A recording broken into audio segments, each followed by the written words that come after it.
Hi guys, today we are going to talk about beginning, middle, and end and retelling a story.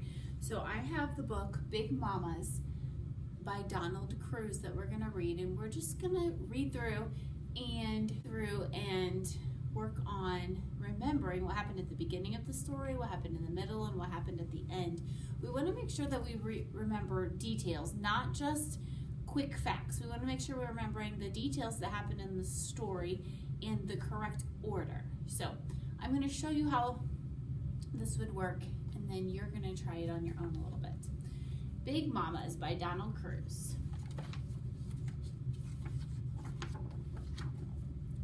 Did you see her? Did you see Big Mama? We called her Grandma Big Mama. Not that she was big, but she was Mama's mama. Every summer we went to see her. Mama, my sisters, my brother, and me. Daddy had to work. He'd come later. It took 3 days and 2 nights on the train. Now we were nearly there. So what I'm learning at the beginning of the story already, that the characters are this family, and they had to take a train to go see their grandma, who they called Big Mama. Cottondale, Cottondale, next station stop, Cottondale, yelled the conductor to the nearly empty train. Don't leave no babies on this train. He made the same joke year after year. My Uncle Slank came for us by car. We always hoped he'd come with the horse and wagon, but he never did. So I know from these last 2 pages that they got to the grandma's on the train and got off, and their uncle came to get them with his car, even though they wanted him to come with the horse and wagon. We crossed back over the train tracks, a turn or two along the red dirt road, and onto the lane in front of Big Mama's house. Big Mama and Big Papa were waiting for us on the porch. There were hugs and kisses, and oh my, how you've grown, and how tall you are. Is this you? So now I know that once they got off the train, their uncle took them to Grandma and Grandpa's house, and they were so excited to see them and just talking about how much they had changed. Then off with our shoes and socks. We wouldn't need them much in the next few weeks. Now to see that nothing had changed. In the hall, the sewing machine that had to pedal like a bicycle, the big clock over the fireplace, the wind-up record player, the kerosene lamps, and the Sears Roebuck catalogs. Our room, my brother's and mine and Uncle Slank's. Across the hall, the room where my sisters and Mama slept. Next to it, Big Mama and Big Papa's room. Then to the back porch. So they are going through Grandma and Grandpa's house. Off the porch were 3 rooms, the tiny extra room no bigger than the bed in it. None of us wanted to sleep there alone. The dining room with the big round table and chairs, and next to it the kitchen. On the porch was the washstand where we washed our hands, faces, and feet. At the end of the porch was the well. Don't fall in, we were told every year. No one ever did.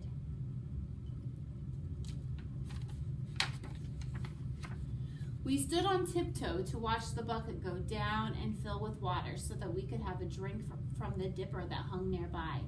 Everything was just the same. So they're just going through Grandma and Grandpa's house in their yard and remembering how everything is the same as before. In the backyard was the chicken coop where Sunday dinner's chicken spent its last days. Behind the shed full of old stuff was the outhouse. Okay, now, but scary in the dark. We stopped for a drink at the pump. We ran past the pear tree where the turkeys roosted at night. So they're continuing to look through the farm. They looked at the house, they looked through the extra room, they looked at the chicken coop. Now they went to the outhouse and the well, and they saw the turkeys. Under the tractor in front of the tool shed was a good place to look for nests with eggs in them. Next to the tool shed was the huge empty pot for making syrup from sugarcane juice. I dug some worms from the big pile of cane pulp. Wigglers were the best kind for fishing. I chose a pole. The barn was another place to look for eggs. On to the stable to see Nancy and Maud. Maud was friendly, but Nancy was a biter. So they went through the house, they went through the extra room, they went through out back to the chicken coop and the outhouse and the well, and they saw the turkeys, and they were looking at fishing poles, and they went to the barn and the stables. So we're continuing to, while we're reading, we think about what we're reading and we retell the text while we're reading to make sure we remember what's happening, not just wait till the end and try and go all the way back. We keep going back and remembering while we're reading. Down the path past the cow pen and the pig pen to the pond, the flat bottom boat was there still. Plenty of water for fishing and swimming this year. Everything just as it should be. A fish! A fish! I got one! I got one! I yelled. Woo! Woo! The train whistled. Dinner time. So after they went through the house and the extra room and the chicken coop and the outhouse and the well and the turkeys and the barn and the stables, they went down to the pond and they were actually fishing, not just getting the poles. And then they heard the whistle for dinner. Everybody sitting around the table that filled the room, Big Mama, Big Papa, Uncle Slank, our cousins from down the road, and all of us. We talked about what we did last year. We talked about what we were going to do this year. We talked so much we hardly had time to eat.